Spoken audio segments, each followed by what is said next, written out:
Has your child ever asked you a question and you stuttered and stammered through the response because you were either caught off guard or simply didn't know what response would be appropriate for their age?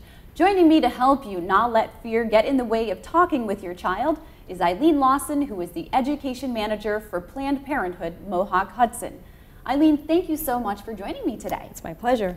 Now, why are these called teachable moments? Well, they're unforeseen opportunities to talk to your children about something that you never planned on talking to them about. Today we're going to talk about two questions that parents usually get a lot. One of them, for example, let's start with kids often ask their parents, what does gay mean? Yeah, we get that a lot. What should we tell parents? I mean, how should you tell your kids? Because I know my child, he's 7, and he asked me that same question. Right. And my husband and I, the quick response that we gave him, it's happy, you know? But I mean, is that okay to tell your kids that, or should we get into more detail? Well, that is a great answer, and it's correct. And that's usually the answer that parents give right off the cuff. Gay means happy, because that's what it means. But that's probably not what your child was asking. My suggestion would be find out why your child is asking in the first place. Did they hear it at school? Was it because they heard someone call someone else gay? But find out why they're asking you. And then answer them very simply and very honestly. And keep it age appropriate. If your child is 7, then the honest answer might be, well, gay is when a boy likes a boy or a girl likes a girl and really likes them, like wants to be a boyfriend or wants to be a girlfriend. So at age 7, it's okay to get into a little more detail? Sure, okay. yeah. But you're going to keep it very simple, because your child, if they don't accept that answer, then they're going to ask you a follow-up question to that. And children at this age really relate to things see things how they relate to their own lives. So if you can, use an example. If you have someone in your family or a family friend who happens to be gay, it might be okay to say, well, you know Aunt Susan and her friend Tracy? They're gay, and they're happy together, and they do things together, and they live together, and they hope to start a family together. Your child's going to take that example and go, oh yeah, I totally get that. So you should never avoid the question? Never avoid the question. What message would that be sending? Avoiding the question would send the message that there's something wrong with gay, that there's something, I shouldn't have asked this question, I'm in trouble for asking this question. It's important for parents when they get these kind of hot topic questions to try not to react, try not to giggle at their question or be angry at their question, because that alone sends a message. The wrong message too.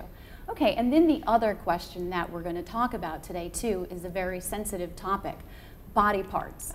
When should you and how should you address and call the different body parts to children?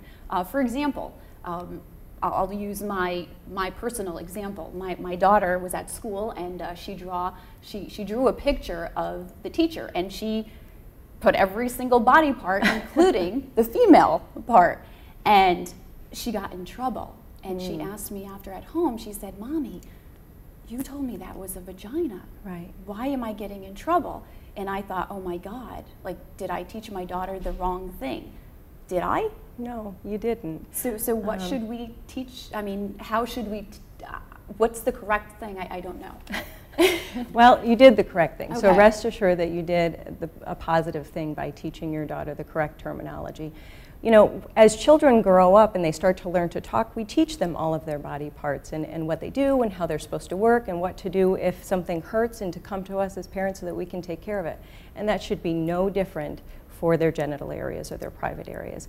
The correct terminology should start at the very beginning, because it's going to lay the groundwork for, as they go through childhood and as they go through puberty, you're going to want to have these discussions with them about their vagina or about their penis, because you're going to want to talk to them about good touch, bad touch, what to expect at the doctor's office, and right up until puberty, because puberty, as we all know, doesn't just happen from the waist up. Right. It happens from the waist down.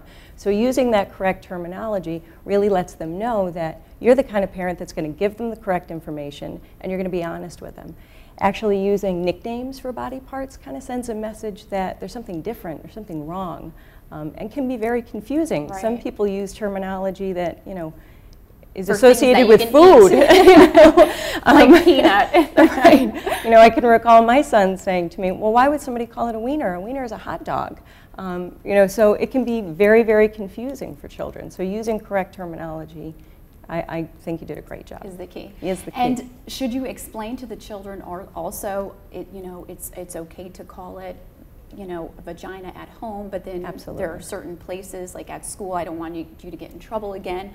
Or another instance, at the grocery store, well, she said it, and at that point I was like, oh my God, other parents are going to hear this and think, I'm Right. teaching her the wrong thing. Like, should we have that conversation, let's say, with the 6-year-old, with the 4-year-old? Sure. You want to put boundaries in place. You want to say, this is your body part, and not all families use the correct language. So it's important for you to know that if you want to talk to Daddy and I at home about your private areas, that word is okay to use at home here.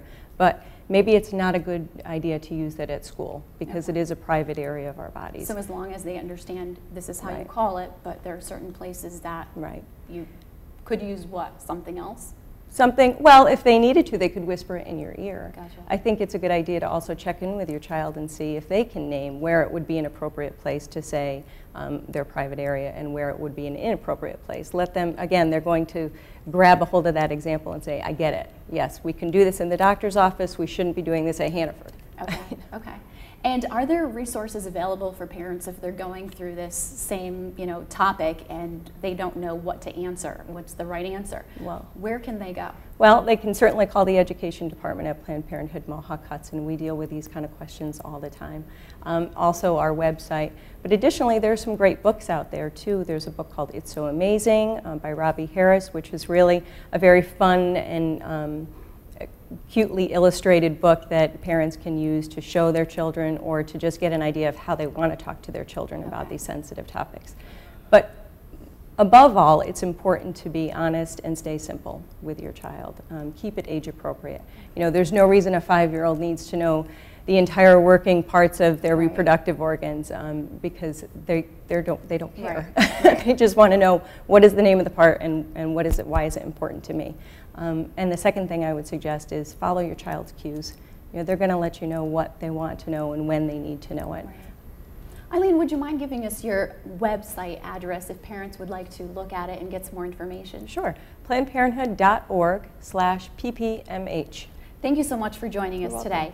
And if you would like some more information on the topic or how to contact Eileen or have a question for her, just log on to my website, parentologywithpaula.com.